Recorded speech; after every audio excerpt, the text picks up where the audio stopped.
Welcome to the fifth creative habit to maximize your creativity in a series of 10. Today I'm going to talk about keeping a notebook. This habit could be considered a complement to mindfulness.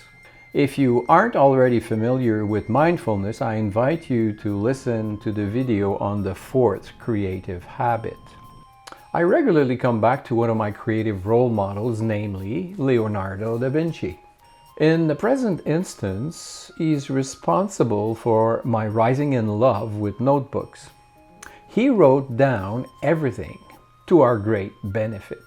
Did you know we have approximately 7,000 pages of his notes, and historians say we probably lost half of them to the ravages of time.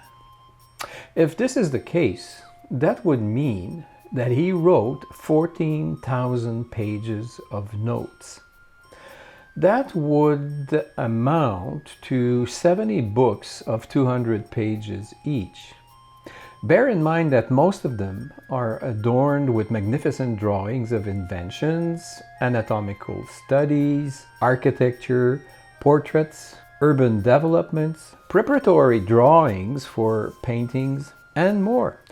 Bear in mind that they are, for the most part, original thinking from the well of his great creativity, and that he also found the time to produce some of the most outstanding masterpieces in art history.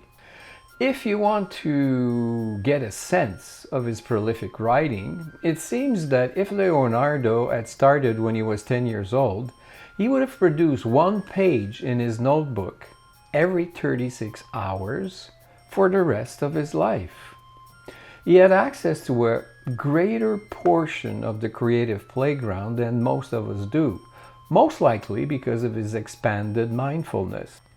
Obviously, the concept of the notebook has dramatically changed in the last 500 years, but there is still a lifestyle cult for the written personal diary or drawing tablet. The question arises here, how many inspired moments do you get while exploring mindfulness?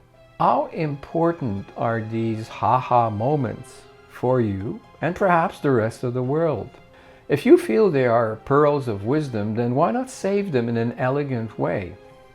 It becomes a sort of meditation, especially when you use calligraphy. Here are some examples of some of my notes, and yes, I love to hold the fine pen in my hands and take the time to transform them with the romance of the pen. You can include thoughts and sayings from other inspiring people. You can keep them like little treasures. I'm sometimes amazed at the guidance I get from them and also surprised at some of the wisdom I saved 30, 40, or in my case 50 years ago. It's somewhat of a lost art in the age of computers, but there are many people that still like to hold a book in their hands when reading. There is a sensuous interaction here.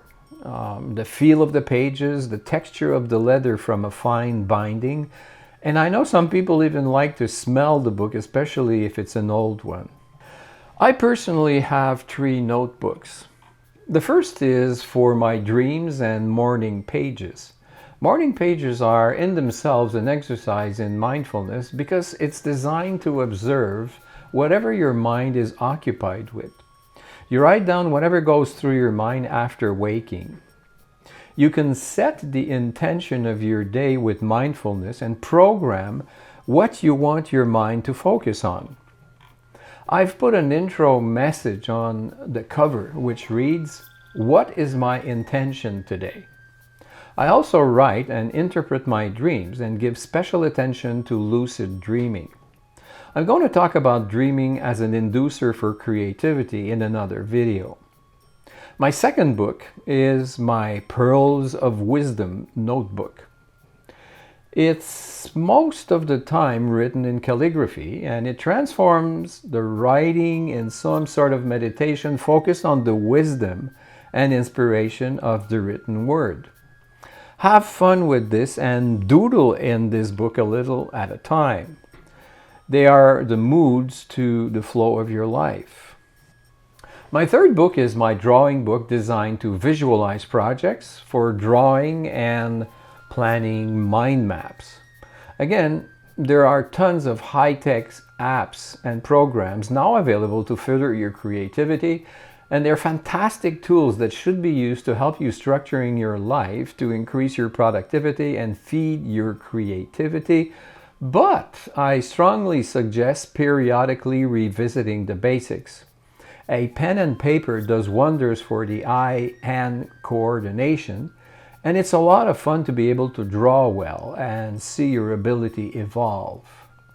As a fun exercise, combine tradition with technology. Try to feed your pearls of wisdom into ChatGPT, and you might just find new insights, but do meditate on them beforehand to compare them with your level of mindfulness. After all, artificial intelligence feeds on the knowledge amassed within the history of the human experience. They're just one more tool to stay inspired. Enjoy! If you wish to see more of my talks on creativity and the behind the scenes of my creative meanderings, please subscribe to this YouTube channel or subscribe to my newsletter at the links below. If you wish to enhance your living environment with one or several of my images, please visit my fine art store. Be well and stay inspired.